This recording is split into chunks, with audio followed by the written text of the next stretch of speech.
नमस्कार, good morning. स्वागत है सभी का एक और नई वीडियो में।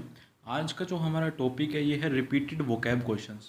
मतलब जितने भी आपके वोकैबलरी के आपके सिनोनिम्स हो गया, वन वर्ड सब्स्टिट्यूशन हो गया, इडियम फ्रेजेस हो गया, जो बार बार आपको पेपर में पूछे जाते हैं। मतलब क्योंकि एसएससी ने एक पैटर्न फॉलो कर रखा है कि उसको इतने ही क्वेश्चन पूछने और वही आप वो घुमा फिरा के पूछता रहता है। हर दूसरी तीसरी शिफ्ट में आपको सेम ही क्वेश्चंस देखने को मिल जाते हैं, सेम एंटोनियम सेम सिनोनियम। किसी में उसका सिनोनियम पूछ लिया, किसी में उसका एंटोनियम पूछ लिया, किसी में उसी का वन वर्ड सब्स्टिट्यूशन पूछ लिया, उसको ही ईडियम फ्रेज में ऐड करके पूछ लिया। तो इस तरह से एसएससी जो क्वेश्चन पूछता है तो उसी उसी को हम लोगों ने इस वीडियो में कवर करने की कोशिश की है। जो मैक्सिमम रिपीटेड क्वेश्चन है वो इस वीडियो में हम करवाएंगे। अगर आपको ये प्रयास पसंद आए कि जो रिपीटेड क्वेश्चन हम आपको करवा रहे हैं तो वीडियो को ज़रूर लाइक कर देना, चैनल को सब्सक्राइब कर लेना। और अगर आप टेलीग्राम पर क्विज अटैम्प्ट नहीं कर रहे हो तो टेलीग्राम पर क्विज ज़रूर अटैम्प्ट कर लेना, क्योंकि डायरेक्ट क्वेश्चन वहीं से आपके पेपर में आने वाले हैं। तो जैसे कि आप स्क्रीन पे देख रहे हो, जो आइकोनोक्लास्ट है ये आपको 12 बार पेपर में आ चुका अभी तक। अब वेट ब्लैंकेट जो ईडियम है आपका 5 बार आ चुका है। गैलेरियस जो ये वर्ड आपका 8 बार अभी तक पेपर में आ चुका आपके। स्टोइक 6 बार आ चुका और ब्लू आइड बॉय अभी तक 14 बार आपके पेपर में आ चुका, 14 टाइम्स। तो बिना टाइम वेस्ट करे हम लोग चलते हैं अपने फर्स्ट वोकैब की तरफ। सबसे पहला हमारे पास अ वेट ब्लैंकेट। अब वेट ब्लैंकेट एक ईडियम है जिसका मतलब होता है कबाब में हड्डी। जैसे आप पिक्चर में देख रहे हो, ये एक लड़का बैठे है, उसकी गर्लफ्रेंड और ये उसका बेस्ट फ्रेंड है। तो यहाँ पे जो बेस्ट फ्रेंड है कबाब में हड्डियाँ काम कर रहा है, मतलब वेट ब्लैंकेट। आप इस फोटो से इसको याद रख सकते हो। A person who spoils other people fun by following to join in with और बाय डिसअप्रूविंग देयर एक्टिविटीज़। तो ये हो जाएगा इसका बिल्कुल कबाब में हड्डी हो जाएगा वेट ब्लैंकेट का मतलब। नेक्स्ट है हमारे पास एसिड टेस्ट। एसिड टेस्ट क्या होता है? एसिड टेस्ट का मतलब होता है आपका अग्नि परीक्षा। जैसे कि आप फोटो में देख रहे हो अग्नि परीक्षा चल रही है यहाँ पे, the true test of the value of something. यहाँ पे पिक्चर को इसलिए ऐड किया गया है ताकि आपको एसिड टेस्ट आते हैं, आपको ये पिक्चर ध्यान में है कि आपने पिक्चर के साथ एसिड टेस्ट को देखा था कि एसिड टेस्ट का मतलब है अग्नि परीक्षा। तो ये बहुत बार रिपीटेड क्वेश्चन है, किसी भी को मिस मत कर देना और नोट डाउन करते रहना इनको, क्योंकि नोट करोगे तभी आपको इनको याद कर पाओगे। अगर नोट नहीं करोगे तो याद करना बहुत मुश्किल हो जाएगा। और फोटो को साथ के साथ दिमाग में बनाते रहो, सेव करते रहो दिमाग के अंदर कि एसिड टेस्ट में हमने अग्नि परीक्षा देखी थी, तो एसिड टेस्ट का मतलब हो जाएगा अग्नि परीक्षा। नेक्स्ट है हमारे पास ऐड इंसल्ट टू इंजरी। जैसे कि आप फोटो में देख रहे हो कि नीचे उसका हाथ जल रहा है और ऊपर से वो उसके नमक छिड़क रहा है, तो ये होता है जले पर नमक छिड़कना। Add insult to injury. Act in a way that makes a bad situation worse. इस तरह से एक्ट करो कि जो आपकी ख़राब सिचुएशन है उसको और दुगना ख़राब कर दो। तो अब जैसे फ़ोटो को याद रखते रहना, ऐड इंसल्ट टू इंजरी में आपको नमक पे मतलब आग पे नमक छिड़कना है। नेक्स्ट क्वेश्चन है हमारे पास ऑल एंड सन्ड्री। यहाँ पे देख रहे हो सभी हाथ उठा रहे हैं, तो ऑल एंड सन्ड्री का मतलब होता है बिना किसी भेदभाव के, मतलब बिना किसी भेदभाव के जितने भी है सब आ जाओ। इसको बोलते हैं all and sundry. Involves everyone without any discrimination. बिना किसी भेदभाव के सबको एक साथ एक नज़र से देखना, वो होता है all and sundry. Next question है हमारे पास all our might and main. यहाँ पे जैसे कि फ़ोटो में आप देख रहे हो सभी अपना पूरा जोर लगा रहे हैं, एडी चोटी तक का जोर लगाने को हम बोलते हैं all our might and main with as much effort as possible या फिर as much force as possible. तो जितना भी आपके अंदर जोर है आप सारा जोर लगा रहे हो इस चीज़ को क्रैक करने के लिए, पेपर को क्लियर करने के लिए, तो इसको बोलते हैं एडी चोटी तक का जोर लगाना, all our might and main. Pictures को बिल्कुल अपने माइंड में सेव करते रहना, क्योंकि पिक्चर से ही आपको इडियम्स याद होंगे। अगर आप पिक्चर्स नहीं देखोगे तो इडियम्स याद करने बहुत मुश्किल हो जाएंगे। नेक्स्ट हमारे पास एट लार्ज। अब अगर ये क्वेश्चन आपके पेपर में आ जाता तो मुझे लगता है मैक्सिमम से मैक्सिमम 99% गलत करके आएंगे, क्योंकि एट लार्ज और इसका कोई लिंक ही नहीं है जो फ़ोटो आपको दिख रही है।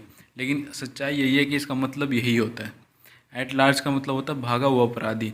जैसे कि आप फोटो में देख रहे हो, जो ये अपराधी है ये ऊपर से इसके जाने की कोशिश कर रहा है जालियों के, तो जो अपराधी भाग जाता है उसको बोलते हैं at large a person escape from prison. Next है हमारे पास back to square one. Back to square one का मतलब क्या होता है? जहाँ से शुरू किया था वापस वहीं पर लौट आना। जैसे आप फोटो में देख रहे हो ये बंदा या ए पॉइंट से स्टार्ट कर रहा है, घूम फिर कर दोबारा से ए पे ही आ रहा है, तो ये बहुत जोर लगा रहा है लेकिन फिर भी सेम ही पोजीशन पे आ रहा है। Reach on the same initial position, जहाँ से स्टार्ट किया वहीं पे वापस दोबारा लौट आना, इसको बोलते हैं back to square one. Next है हमारे पास, अब बात करते हैं रिपीटेड वन वर्ड सब्सटीट्यूशंस की। जो वन वर्ड सब्सटीट्यूशंस आपको बार बार पेपर में दिए जा रहे हैं, हम डेली आपको 5-5, 10-10 ही करवाएंगे ताकि आपका वोकेबलरी भी स्ट्रॉन्ग होता रहे और आपके दिमाग पे जोर भी ना है कि आपने एकदम से इतने सारे वर्ड सीख लिए। 5-5, 10-10 अगर आप डेली प्रैक्टिस करते हो तो आपके लिए बहुत है, और एग्ज़ाम में यही क्वेश्चंस रिपीट हो रहे हैं तो आप आसानी से इनको कर पाओगे। सबसे पहला हमारे पास वन वर्ड सब्स्टिट्यूशन है, अ person who doesn't on a sentiment of other, जिसको दूसरों की फीलिंग्स की कोई कदर ही ना हो।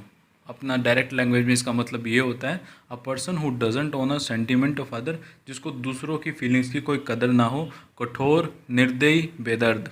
इसका राइट आंसर हो जाएगा आपका कैलेस, CALLOUS। इसको याद करते रहना। कैलेस का क्या मतलब था, मतलब कैलेस इस तरह इसको एक तरह से ऐसे देख लो, कलेश। कैलेस का मतलब होता है कलेश, मतलब जिसको दूसरों की फीलिंग्स की कोई कदर ही नहीं है, उसके साथ कलेश होना ही होना, मतलब कैलेस इसका हो जाएगा राइट आंसर। नेक्स्ट हमारे पास, a person who talks too much, एक ऐसा व्यक्ति जो बहुत ज़्यादा बातें करता हो, बहुत ज़्यादा बातें करने वाले व्यक्ति, अ person who talks too much, इसका राइट आंसर हो जाएगा आपका गैरेलियस, टोकेटिव। ये दोनों इसकी सिनोनियम है, मतलब वन वर्ड सब्स्टिट्यूशन की इसके आंसर है। गैरेलियस हो सकता है, टोकेटिव हो सकता है, तो इसको याद कर लेना। A person who talks too much का मतलब है गैरेलियस। नेक्स्ट क्वेश्चन है हमारे पास, a person who talks very less, एक ऐसा व्यक्ति जो बहुत ही कम बोलता हो, बहुत ही कम बात करने वाला व्यक्ति, इसको हम बोलते हैं रेटिसेंट। गैरेलियस का एंटोनियम हो जाएगा आपका रेटिसेंट, टोकेटिव का एंटोनियम हो जाएगा आपका reticent, a person who talks very less. Next question है, someone who always believe that good things will happen, एक ऐसा व्यक्ति जिसको हमेशा ये उम्मीद हो रहती है कि अभी कुछ अच्छा होने वाला है, हमेशा कुछ अच्छा होने की उम्मीद करने वाले व्यक्ति, आशावादी व्यक्ति, इसको हम बोलते हैं ऑप्टिमिस्ट। नेक्स्ट क्वेश्चन हमारे पास, person who always think that bad things will happen, optimist का अपोजिट क्या हो जाएगा, पेसिमिस्ट, निराशावादी व्यक्ति। Person who always thinks that bad things will happen, जिसको हमेशा ये है कि अभी कुछ ना कुछ गलत होने ही वाला है, जो हमेशा गलत ढूंढता है हर चीज़ में, वो होता है पेसिमिस्ट। नेक्स्ट हमारे पास, person who do not believe in and is oppose to accepted ideas और ट्रेडिशंस, एक ऐसा व्यक्ति जो कोई पुरानी मान्यताएं हैं जो उनको अपोज करता है, या फिर कोई एक ऐसी धार्मिक चीज़ बनी हुई है वो उसके अपोजिशन में चला जाता है, तो उसको बोलते हैं प्रतिमा भंजक। आंसर हो जाएगा इसका आइकोनोक्लास्ट, मतलब जो पुरानी कोई चीज़ अगर चलती आ रही है वो उसके अपोजिशन में जाके कुछ करता है। जैसे अभी कास्ट टू कास्ट मैरिज चल रही है, इंटर कास्ट मैरिज चल रही है, वो अपनी कास्ट से जाके किसी दूसरी कास्ट में अगर जाकर शादी करता है तो वो हो जाएगा आइकोनोक्लास्ट। क्योंकि एक जो परंपरा चली आ रही थी कि अपनी शादी अपनी बिरादरी में ही शादी करनी है, वो उससे बाहर जाके कोई काम कर रहा है, तो हो जाएगा iconoclast. Next question, suffering pain और डिफ़िकल्टी विदाउट कंप्लेनिंग, एक ऐसा व्यक्ति जो दुख को और खुशी को सेम सिचुएशन, मतलब सेम बिल्कुल किसी रिएक्शन के बिल्कुल सेम है, उसको ना तो खुशी से कोई फ़र्क पड़ रहा है, ना उसको दुख से कोई फ़र्क पड़ रहा है, वो बिल्कुल एक तरह से जम गया, आइस बन गया है, उसको ना दुख से कोई फ़र्क पड़ रहा है ना उसको खुशी से कोई फ़र्क पड़ रहा है, तो इसका आंसर हो जाएगा आपका स्टोइक। हिंदी में बोलते हैं इसको उदासीन व्यक्ति, जिसको ना दुख से कोई फ़र्क पड़े, जो दुख में वैसे और जो खुश में भी ऐसे, जो खुशी में ना ज़्यादा खुश हो, दुख में ना ज़्यादा दुखी हो, उसको बोलते हैं हम स्टोइक। नेक्स्ट अब बात करते हैं हम जो रिपीटेड सिनोनियम्स हैं, जो आपके पेपर में रिपीटेड सिनोनियम्स आ रहे हैं। जो सबसे पहले इसके अंदर प्रेरोगेटिव, प्रेरोगेटिव का मतलब होता है परम अधिकार, राइट और privilege exclusive to a particular individual.